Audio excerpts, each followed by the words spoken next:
This podcast is part of the Deluxe Edition Network. To find other great shows on the network, head over to deluxeeditionnetwork.com. That's deluxeeditionnetwork.com.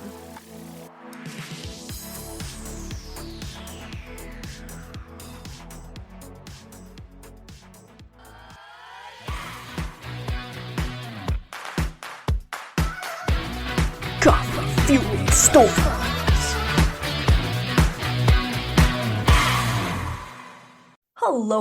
Hello. It's me, Michelle, your host and pocket DJ of Coffee Fueled Stories, a show where storytelling and coffee hang out.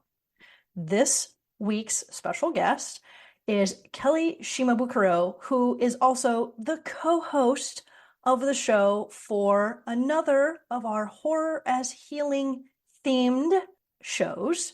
And this one, Kelly, if you would like to tell the listeners which book we are doing today. We are going to be doing Such Sharp Teeth by Rachel Harrison. It is a werewolf novel. She's a fantastic author in that you can approach her work on two separate levels. If you just want to read it for horror, you can have a nice horror story. But if you want something where she's using horror as an allegory for certain issues, and in this case, she uses lycanthropy to tackle dealing with trauma. You can approach it from that level too. So it's really fun in that if you want to do a slightly deeper dive with her stuff, you can. But if you want just entertainment, you get that too. She's really good at toggling the two levels. Yeah. So from a storytelling perspective, it's a page turner. It's very easy reading. It's not what I like to call something that you could chew on, pun intended, being that this is such sharp teeth. However, this actually is something that we are going to talk about. We are going to chew this book. Once again, we are having that grad school feel. Exactly. And the thing is that her work is very approachable. Yes. And it's one of those where, again, when I said with Ronald Malfi's book, Come With Me, that it's a good gateway horror book, I would also say Rachel Harrison is a great gateway horror author because in this case, we deal with quite a bit of body horror, but just when it starts getting to a point where you might think, I don't know if I can handle this, she throws in something that makes you crack up laughing. There's so much humor in here. So the tension gets eased constantly. Like if there's this feeling of dread or you're starting to get grossed out, she'll then throw something in there where you just laugh. So again, this is a great gateway horror book, but it's also perfect for people who are really into horror, who might think, I want something a little more lighthearted. Yes. Even though some of the stuff she tackles in here is kind of heavy. Yes. We have quite a few talking points linked to her use of werewolves and trauma. Yes. But also because this is the Coffee Fueled Stories podcast, fun talking points, including how much she talks about coffee. Oh my goodness. Yes. My second time reading the book. I actually read it first time back in October for my Halloween read. And I just thought at the time, oh yeah, she talks about coffee a lot. Going into this the second time, knowing that we kind of focus in on that, I suddenly realized, holy crap, Rachel, you love coffee. I love this. This is perfect. And I love that her characters eat. And they don't just eat salads and they don't just eat grilled vegetables. They eat. They eat food. She talks about, well, the hilarious thing being that once, and this is not ruining it because it's on the back of the book, but once Rory is bitten by a werewolf and turns into a werewolf, her meat cravings shoot through the roof. Like all she wants is meat. She's constantly talking about sausages, bacon, hot dogs. There are also scenes in there making stir fry, salmon with asparagus. I mean, there's a Halloween party in here. Okay. Where, I want Yes. to go to that party.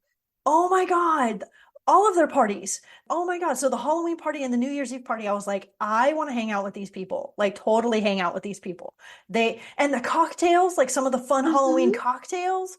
Okay. Mm-hmm. So now that we've set up the premise for the show, you co-host Kelly Shimabukuro, Kelly-san, will be helping share this book. Horror as Healing is the theme, and we have our talking points, food and coffee being one of them.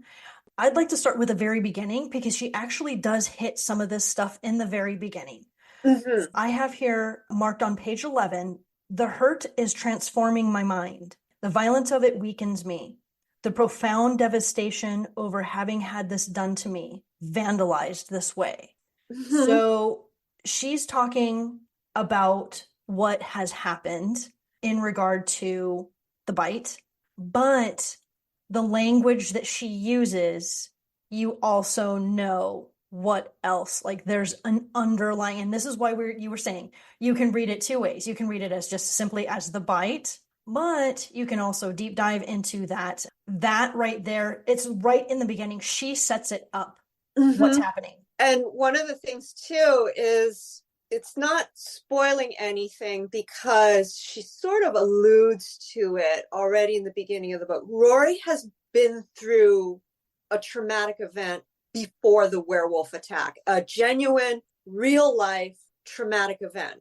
And the language that she uses for this werewolf attack, you can very easily shifted over to when someone goes through something traumatic, whether it is a violent attack, whether it's some sort of emotional issue like grief, whether it is having been in a car accident, any of these things, the language that is used for this werewolf attack, you can just, if you didn't know this book was about werewolves and you just read that one snippet, you would wonder what happened to this woman. And your mind would probably go to, was she attacked? Was she in an accident? Any of those things. I don't think, unless you've been through something traumatic, and like I said, it could be anything from losing a loved one to having survived something, your emotions start doing things to you physically as well. Like you don't realize it, but you start having physical manifestations of these emotions. And that's one of the things that Harrison has in this book. Yeah, right. So again, like I said, the two-tiered level. This one, I just thought, I wanted to see what she was going to do with werewolves, because when I read Cackle, I laughed quite a bit. I cackled, pun intended. And I wanted to see what she was going to do here, because so often you think of werewolves, it's this hyper masculine brute who's so obviously a predator. And here we have this very dainty, fashionable, stylish woman who's she's really bumbling and confused. She's turning to Wikipedia, where she's like, well, shoot, what do I do now? Okay, let me check. And she's going to Wikipedia, which had me laugh so hard, because I remember when we were in grad school, every professor was like, I better not see Wikipedia as your reference. That is a bad place. Okay, let's talk about that. So the horror, and we're not going to give anything away, because some of the scenes had, like you said, I literally was laughing out loud. The way that she presented the major conflict is happening, and at the same time, there's this humor that's happening. And you can literally see it playing out. At least I did visually. Like I was there watching this scene take place. And I was laughing because she really had you, she was giving you information that you needed, and she was also giving you humor at the same time. And I'm like, that is brilliant storytelling. It is, because it's as I said, you could easily make this the kind of story that would have you just squirming in your seat. Because I'm one of those people where body horror is sort of the electric fence for me. Like that's where the electric collar goes off and I'm not going any further. it's one of those, I really start squirming in my seat, and I'm a wuss. I'm a real wuss when it comes to that. And scenes in here had me just going, I don't know if I can take this anymore. And then she throws something in that had me howling with laughter, pun intended. Pun intended.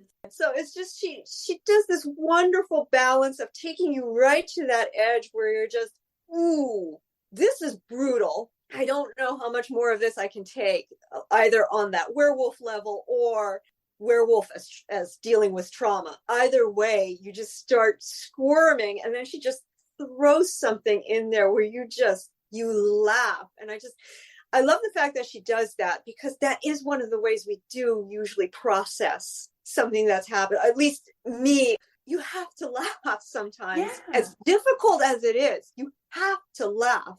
Yeah. And this is why the storytelling is awesome. She was having fun with it. She was playing with it. And this goes back to what we talked about when referencing, our traumas and things of that nature and how we helped each other through. And it was with humor. That was very important to make sure that we did laugh, that we did have those moments where we didn't just stay a human puddle of flesh and actually try to, focus on something that makes you happy, that makes you feel good. And we talk about this, eating like a 5-year-old. If you're having a bad day, this is something that is between like us, you and I. We've helped each other out. And that was something that actually was my therapist taught me when my mom was going through treatment at the same time that my late wife was going through treatment. So my life was like overwhelming. And so she was like, what makes you happy? And I was like, nachos. Okay, nachos make you happy. And I said, eating with my hands. And she said, okay, so when you're having your bad moments, eat nachos, eat with your hands, eat with your feet, chicken nuggets, just feel like a child again.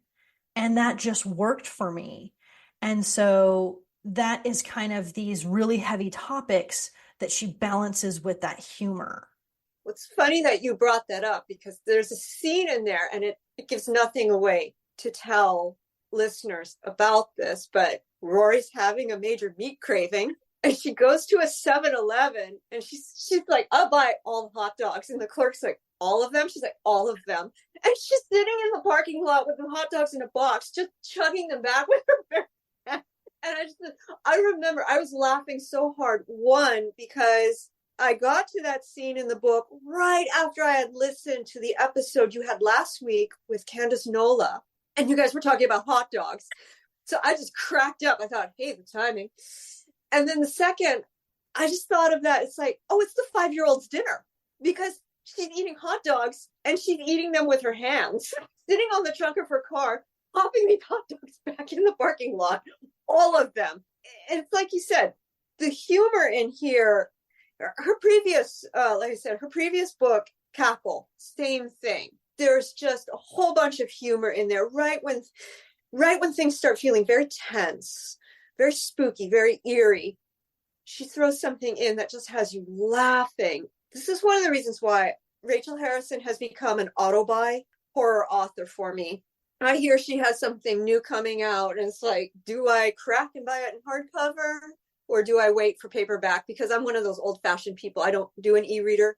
Nothing against them. It's just I love the feel of a book. But she's one of the ones where it's like, oh yeah, we make room in the budget for her books, because she's just so great at tackling difficult issues with humor. And I think if this is an issue that has hit you personally, this helps. It's in a way, her stories, it's like she's saying, I see you. I know what you're going through.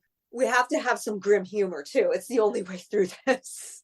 Totally. She actually, in the acknowledgments, she says, this is the very last paragraph. Before I set off writing this book, I read The Body Keeps the Score, Brain, Mind, and Body in the Healing of Trauma by Bessel van der Kolk, MD, and She-Wolf, A Cultural History of Female Werewolves, edited by Hannah Priest. These books helped me shape Rory's story, and I extend my deepest gratitude to their creators. There were some pages in here that I marked regarding trauma, because she's definitely giving you that social commentary about women transforming into this other being. Let's go with that. Why don't you hit us up with some of your talking points, and then I can piggyback on what you're referring to. Well, one of the things that I really appreciated in this book, it isn't just that she tackles women and trauma. She tackles women trauma and the anger that comes with it, because she has two passages that really stood out to me. One of them is, the thing is, women aren't allowed to be angry. Nobody likes a mad woman. They're crazy, irrational, obnoxious, shrill. And these are all the stereotypes that get thrown on you when you show anger. And let's face it, most women don't actually show anger in public until they've hit that breaking point, because we know no one likes seeing us angry. And then the other one she says is that when you're sad, you cry. When you're happy, you smile, you laugh. But what do you do when you're angry? Not just mad, but filled with this ugly, consuming rage. And again, this is one of the reasons why I love that she uses the werewolf as that allegory, because if you think about, she's a werewolf. She has this thing under her human skin that could just burst out, claws, teeth. There are multiple scenes in there where Rory fantasizes about, I'm going to take this person's head off, or I'm going to rip out their organs and eat them. She's telling herself, though, I can't do that. She's like, I can't do that, but actually I can, because she's thinking, I can. We've all fantasized about that. We're just like, we are just so angry. But then as women, we're not allowed to be angry. And there are cases where it's just, every woman has gone through something where other women are going to sit there and nod and go, oh yeah, you just want to put your fist through the wall, but we're not allowed to do that. No. And and she just, and oftentimes it's linked to something traumatic. Again, whether it's losing a loved one and people are just piling on you on that really bad day, or you've been through something physical, you've been through an accident, it's whatever the case is, somehow you are supposed to get through that trauma with a smile on your face, and it's just not possible all the time. And to use a werewolf as an analogy for that really spoke to me. Right. It's brilliant in that regard. It's also what you were saying. I've got this marked on page 299. Rory is talking with, I believe it's her sister. Yeah, Scarlett. She says, it was so hard. She says, why does it have to be so hard for us ladies to prove how strong and amazing we are so we can continue to be overlooked for leadership positions and receive less pay? There's so many times in here where, like you were saying about women's agency in Cackle, and I really like how she peppers the social commentary and women's agency in this, specifically related to trauma, and how, like you said, you get angry, you get so angry, and yet you can't show your anger. You have to, you have to keep it inside. And that's unhealthy. It's, as we know, like, it's like you can't bottle that shit in. You gotta get it out. I don't know about you, but anger is, my first response to something is usually anger. Same. As opposed to like sad and cry. Like if something happens, I'm like from 0 to red zone. Mm-hmm. Same. No, it's the same thing for me, because here's the deal. Anger is proactive. Yes. We talked about this. Anger is a proactive emotion. Yes. Like for men, trauma is difficult too. I don't want any guy that might be listening to this thinking, oh, hey, this book's not for me, it's only for women. It's like, oh, no. Dudes, you can read this book too, because men have a slightly different pressure. They're allowed to show anger, but the portion of trauma where they're sad and upset, they can't show that one. Right. They have to bury that one, whereas we women are allowed to show that one in public. So in a way, it's like men can approach this book too. Absolutely. Just anywhere it says anger, replace it with sadness. And there's the pressure that they face. Like, we have this thing where we're not allowed to show certain emotions in public. It's going to depend on your gender, but that does damage. It Yeah. really does damage. When someone's been traumatized, we have to recognize all the emotions, this tapestry of emotions that someone might go through, where it's anger, sadness, frustration, confusion. And yeah, crazy as it sounds, the person will be happy. There are going to be days where they're happy. Run with it. Yeah. And this book tackles that. In this case, it just happens to tackle it from the woman's point of view. Right. But it tackles the fact, there's a quote in there where she says, yeah, and you can apply this man or woman. The trauma is either your fault or it's a gift. You don't get over it. Why can't you get over it? Why can't you get past it or learn how to cope?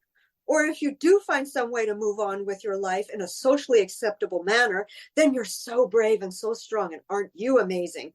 Let's applaud you moving forward while there's a knife at your back.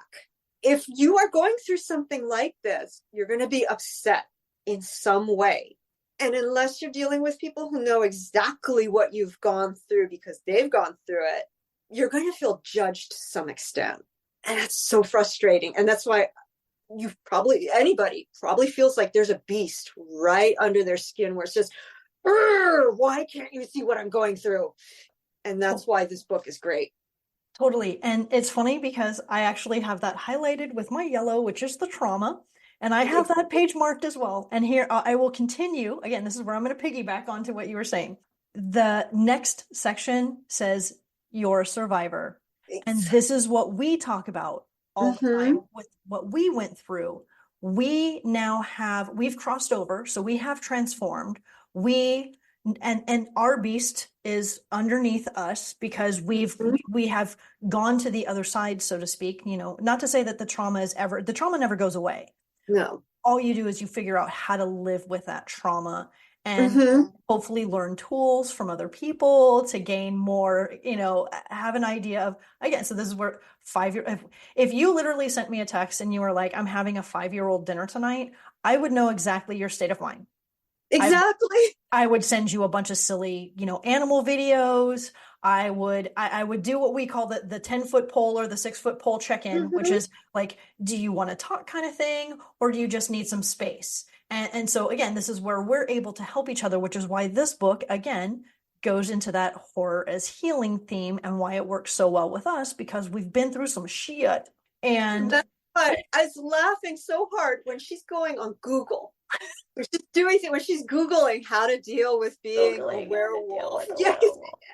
Because for me, I mean, everybody deals with grief differently. But in the months after losing I was going on Google, making sure, like, we can't call anybody's grief normal because everybody grieves differently. But am I following a path where most therapists would be, you're doing well, you're progressing, you're making some progress in this. Take your time, but yes, you are doing normal. You're grieving normally.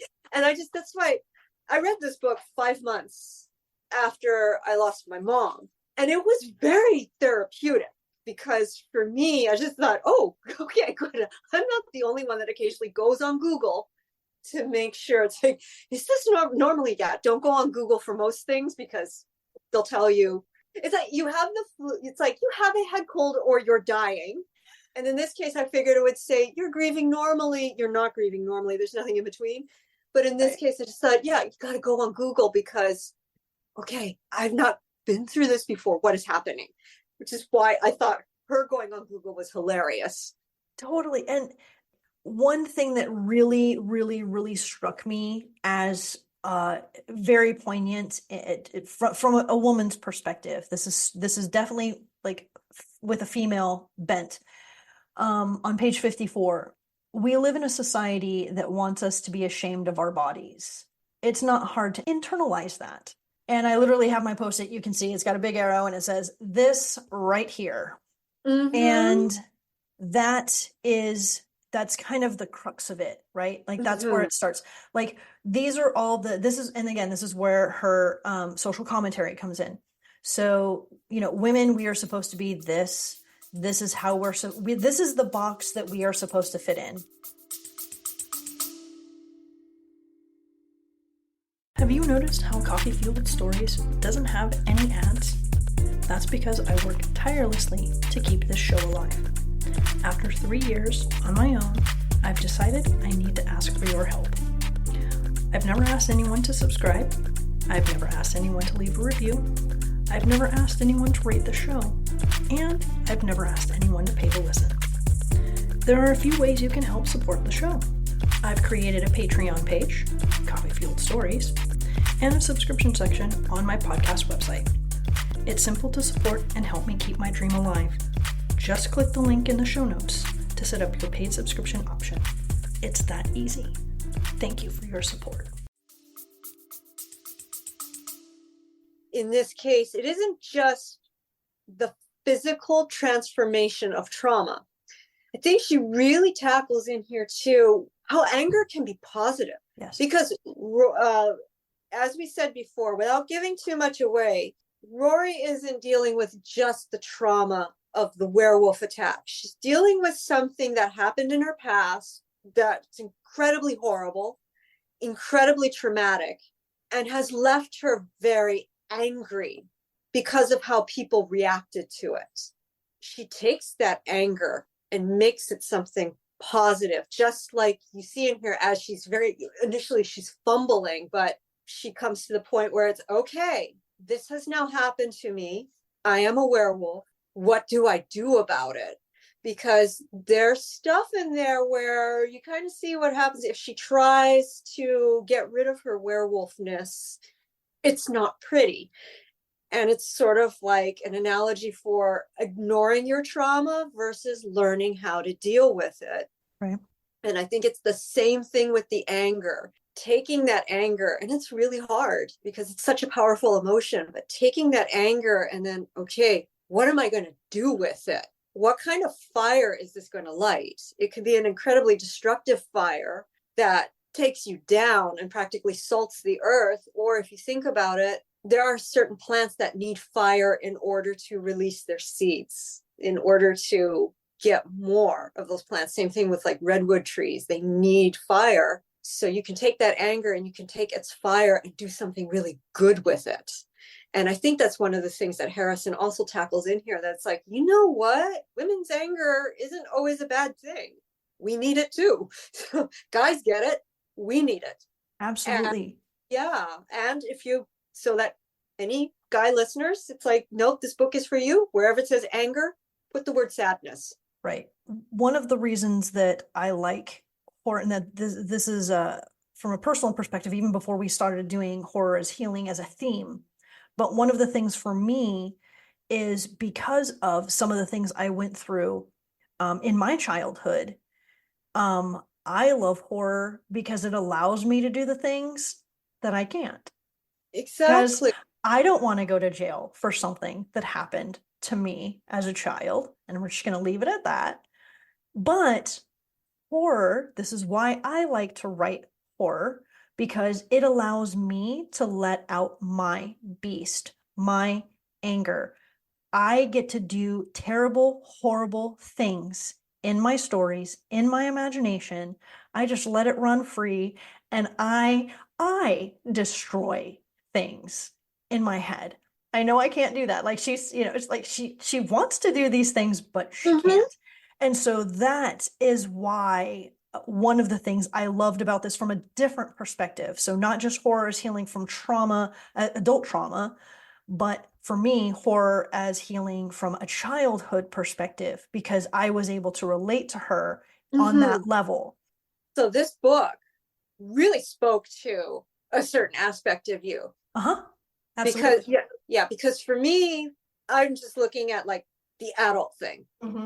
I'm really, really, really glad then that I sent you this book, because that's one of the reasons why I love her stories. I love what she does. It's this whole tapestry of your experiences and how she just weaves all the different levels together. And it's like you said, this is the thing with horror. You can get those demons out without actually doing anything that gets you in trouble.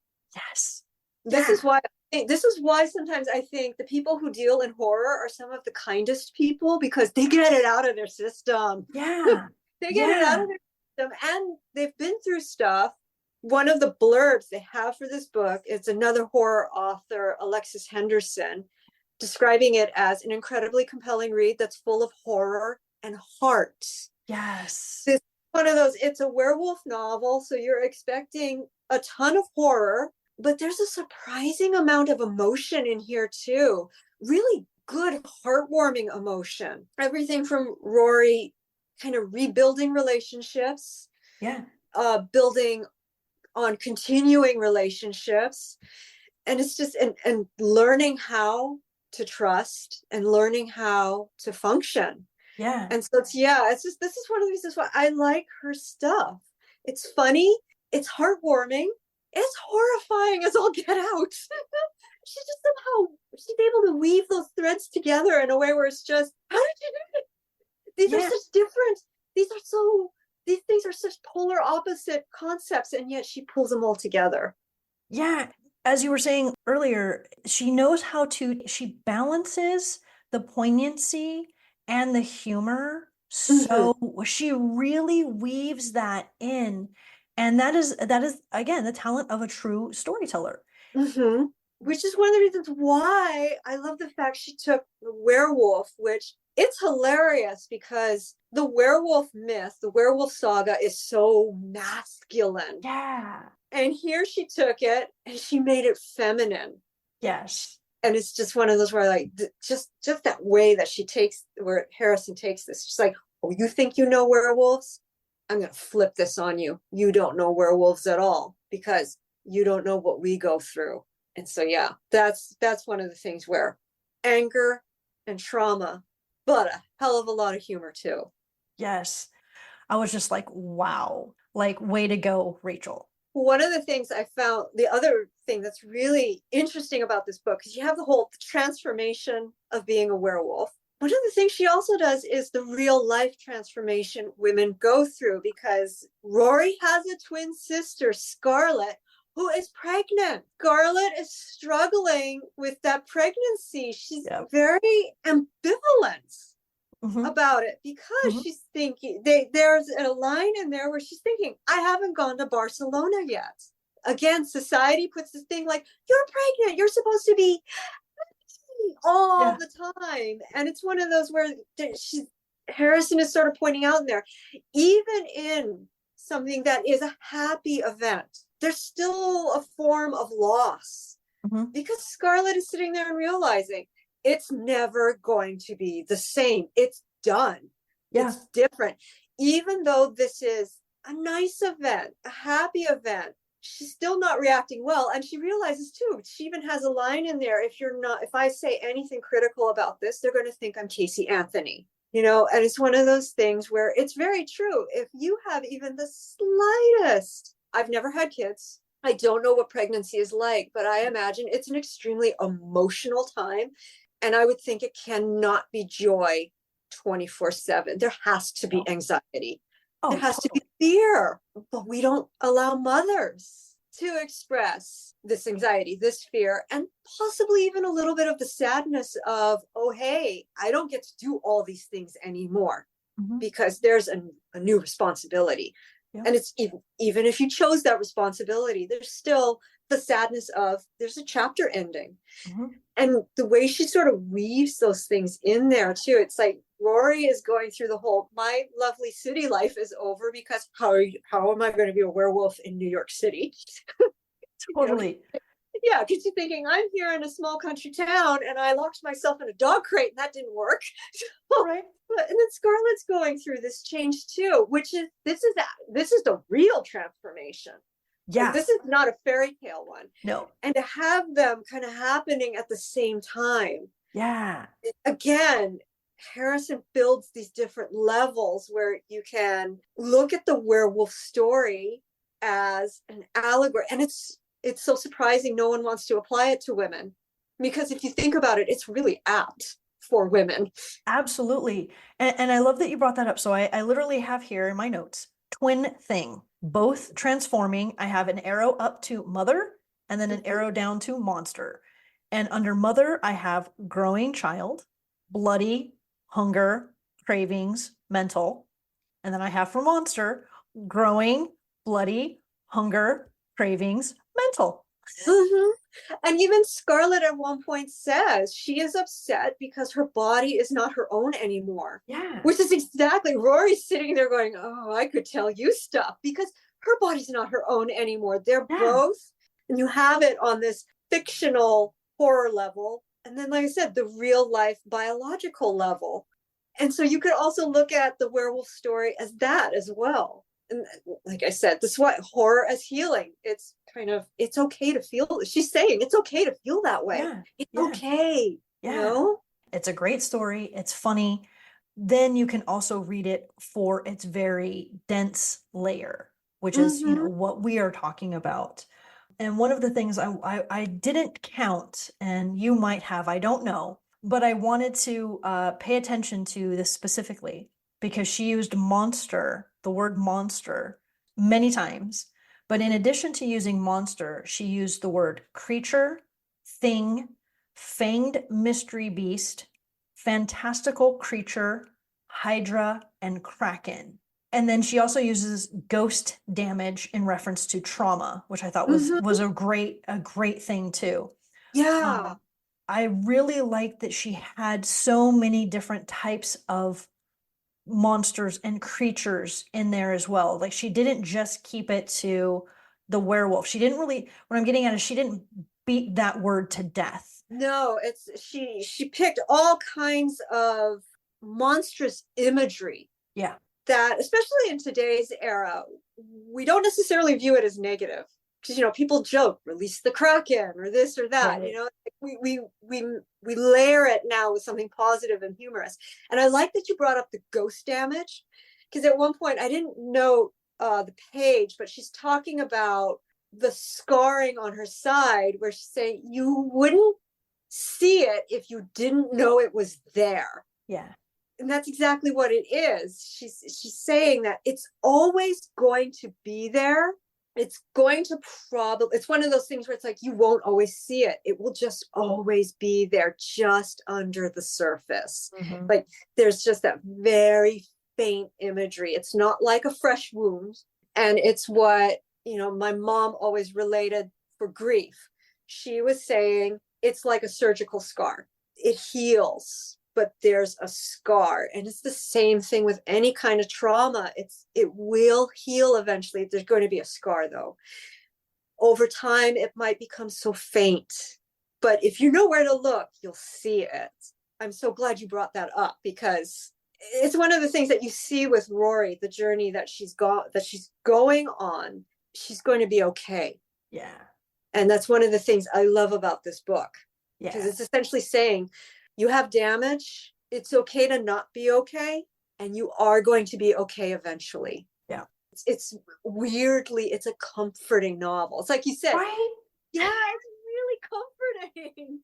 But yeah, so like I said, when I finally got to the end of it, and I was like, you know what? That felt good. That was nice. I like what she did with this. It's a cathartic book in so many ways. It's cathartic in that deep dive sense, and it's cathartic in the fact that it wraps up very well.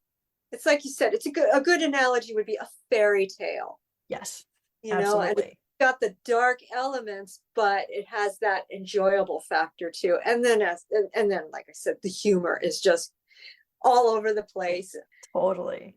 Yeah. No, it was so number one, thank you for sending this book. You're welcome. It was a true treat to read it, and then to have it be, the second part of our horror as healing. And we're wrapping the month up because this is Women in Horror Month. So to be talking about Rachel's book, I wouldn't have known who she was without you, because you suggested this, you sent this as a gift. And so then when we came up with a theme, horror is healing, and then you told me about this book, I was like, okay, this is the perfect setup. This is a great way to end that, to bookmark, bookend it, if you will. We did a duology. We did a male and we did a female, and we did a ghost story and werewolves. So how about that? That's perfect. It's absolutely perfect, because it's also, those are two of my favorite horror tropes, but I thought, ghosts and wolves. I like it. Very, Yes. very atmospheric, very perfect. We want to laugh about the coffee, certainly. All right. So to wrap up horror as healing with this book, Such Sharp Teeth by Rachel Harrison. Kelly-san, please share with us your thoughts about the coffee, the constant coffee chatter in this book. This book is like the perfect book for the Coffee Fueled Stories podcast, because the number of times she hits coffee as a reference. There's so many Starbucks references, and that's not a judgment on my part, because hey, I'll drink anything from the fanciest to instant, whatever. If it's coffee, I'll take it. But there's so many Starbucks references. I laugh because we talked about in the previous Horror as Healing podcast in Come With Me, how Aaron Decker goes over and just does the really simple coffee machine where you just add the water, hit the brew button, and you walk away. In this one, I was laughing because Rory's friend Ash has a coffee maker that, quote, looks like it belongs in a lab, not a kitchen, which is exactly what we were laughing about that previous time when we were saying, does it make a cup of coffee? I don't want it to talk to me. Right. And then Rory's love interest, Ian, has a French press. And she's saying, because of course he does. Of course he does. And then there's even a reference about hospital coffee and that it's shitty. And let's face it, it is, because not only because you're at the hospital, but it's like they just want to make the experience that much worse. So let's give you brown water. It's not even strong enough to pee. You know? It's so bad. It's so bad. And the one that had me really laughing in there at one point, Rory's sister Scarlett and their mom go out for coffee without her. And then they say, oh, we brought you back a cappuccino. And she drinks it and she's going, it's cold. And I just thought, that is just the worst thing you can do to somebody. And you're not talking about, we got you an iced coffee. It's, we got you a coffee, but it's cold. It's gotten so cold. Insult. It's such an insult. Okay, so you see all of these tabs in here, right? Most of them are pink because that's in reference to. But do you see this one blue one right there? Mm-hmm. That's in reference to the cold cappuccino. When I was rereading the book, I forgot about the cold cup of coffee. And when I got to that part, I sat up and I'm like, well, why don't they just call her a bitch and get it over with? I just thought, that is such an Oh my God. I know. I laughed out loud. Yeah, she's like, oh, like, because I can relate completely. Oh, right, cappuccino, yeah. And then she's like, it's cold. And it's like, literally in my head, I went, rude. Rude. That's like, I just thought, on top of everything, it's a horror book. It is healing.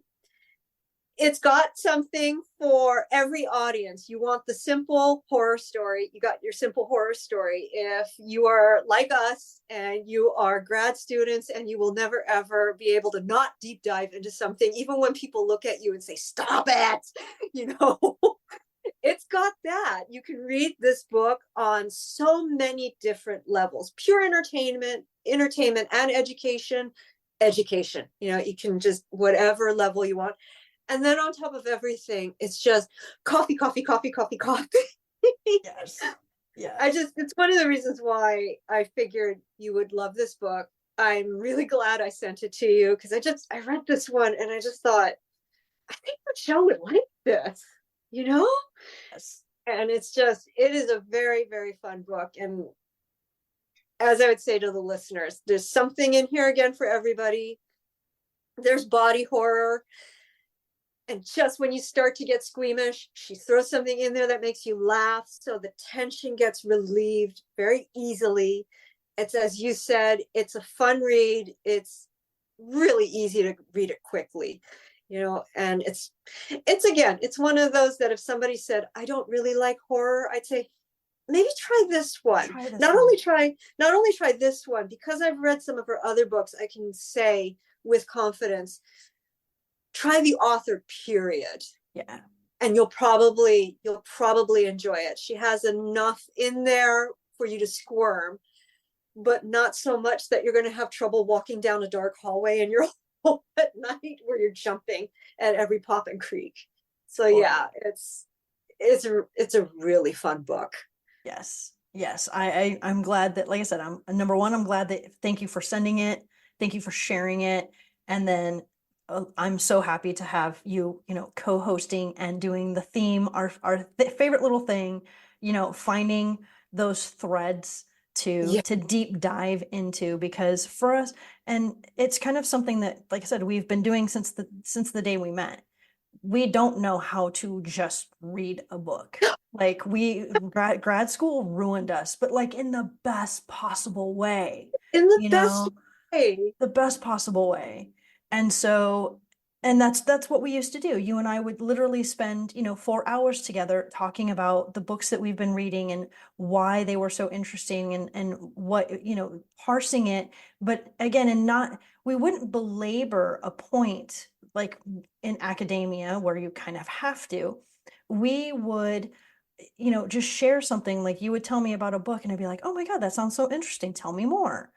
And so to have a platform where we can actually do that and share that, and literally I know people are like, oh wow, tell me more. Well, here we are telling more about Such Sharp Teeth, and why, horror as healing is a great theme, and why this book is a good gateway book. So it's perfect. Yeah, it's a great gateway book. And I would say to, obviously listeners who enjoy horror, they're going to read horror all the time. And they might even have horror book clubs. And for those who are listening to it right now, who maybe aren't so much into horror, come Halloween, if you have a monthly book club, come Halloween, Rachel Harrison is a great author to have for your book club at Halloween. She's a great author to have any time of year, but this way, she's one of the perfect authors for a wide audience. There's a little bit of something for everybody again. And it's just one of the things too, it's sometimes horror does not have humor, and it's understandable. There are some horror stories you can't really have humor in there. Yeah. I love that she slides the humor in there, because sometimes things are just so terrible. You need to sit down and laugh, because otherwise you'll sit down and cry. And it's like we were discussing earlier, anger is at least proactive. Yes. Anger is proactive, and so is laughing. And if you can't put your fist through a wall, maybe you can sit in the chair and laugh until you have some tears roll down your cheeks, and then get stuff done. That also releases a lot of tension. So her work does that. And it's a cathartic book on so many levels. Yes, I was just gonna say that's the perfect word to wrap it up, because that's kind of the whole point. Horror as healing is cathartic, and this is cathartic. And she even, addresses it. She wraps that, she wraps it up in a nice little bow. So it all works really well. So to have this as the final bookend of the horror as healing, and we'll have to do this again. We'll find another theme. We'll do some more books. This is people really enjoyed this. I know Ron really enjoyed that we had that much fun with his book. I'm hoping that Rachel feels the same way about that with this book. I'm hoping I haven't ruin the podcast for you, that I've managed to do an okay job as a sometimes co-pilot. No, you're doing great.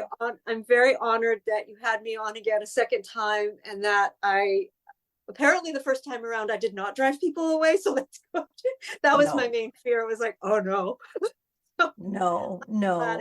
I hope people enjoy this one too. And we were able to do a slightly deeper dive into this than we were with Come With Me, because pretty much the core of the story is on the back of the book in the blurb. So we haven't given away a lot of stuff. So this way, I hope we were able to drop a few more breadcrumbs in front of the audience, so that if they've not read Such Sharp Teeth, they'll go pick it up. They'll get it at their library. They'll download it onto their e-reader. They'll go to the bookstore, however you choose to read, you get the audiobook, however you choose to read or listen to your stories. Hopefully you guys will give this one a shot. And if you aren't into werewolves, she's got 2 other books out right now, and she's getting another one out in the fall. So hopefully something for everybody. Yes. Yes. Perfect. Perfect. Excellent way to wrap it all up and tie it up. Would you like to say the tagline, or would you like me to close us out? I don't know. I said the tagline last time. Maybe you should say it this time. Should I? I usually don't say. I actually don't say it. I don't lead know. everyone into it, but I never say it. Do you want a chance to say it? Okay. There we go. I'll do it. All right. Well, thank you again, Kelly-san, for being on the show. My cheeks, as always, hurt because I have so much fun with you.